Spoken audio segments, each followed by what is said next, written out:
the man who's normally in here with me, Gareth, not here today, Simon Jordan, and you cannot please everybody. You can't please him all the time.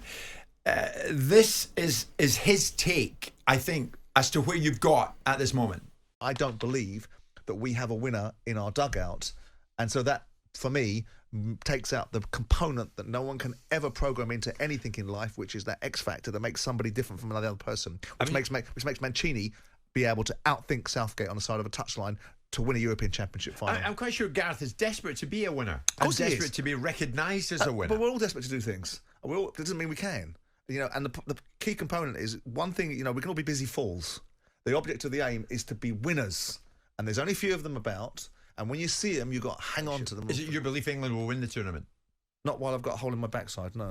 He says you're not going to do it. No, he's entitled to his opinion. How do you react to that if you ever hear a clip of Simon? Do you think, oh, it's up to him? Or, no, that's unfair? Or, no, he doesn't get what we're trying to do? Where are you with it? Well, you can only answer that by winning. So in the end, if that's the only assessment of anything, then you have to accept as a football manager, you've got to get into that winner's enclosure. Now, only one international team can win. And as I said, you've got one opportunity every 2 years to do that. So if in the end that's the judgment, that is what it is. We obviously hadn't been to a final for 50, 60 years. So we've managed to do, take myself out of it, but these players have managed to give the country some incredible nights over the last few years, and the appreciation of what they have done, I think, is important, because there was a lot of fear around playing for England, and they've managed to be a really good version of themselves in an England shirt. You saw this summer the freedom they played with, the enjoyment they have coming together. So, of course, in the end, as a manager, you want to win, and I know I've got to prove that. Now, what makes a winner? You've got to get over the line in those big matches in the end. I've not got a track record coming into this job. Everybody knows the route coming into the job. I was a manager at 35 at Middlesbrough, way before I was ready.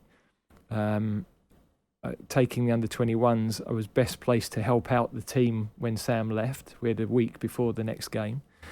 And there was logic to going with what I had, but what I wasn't coming in with was a CV like Capello or Ericsson, where they'd won major trophies coming into it. So I was still growing and learning.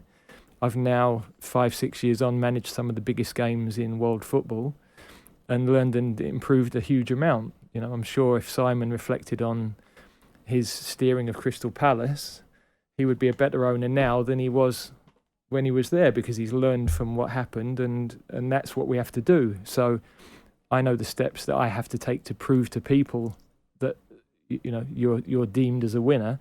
The reality is, unless you lift a trophy, you're not going to be viewed that way.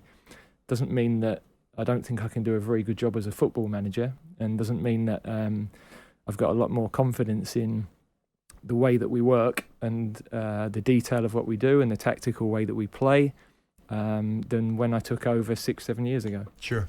All fair points.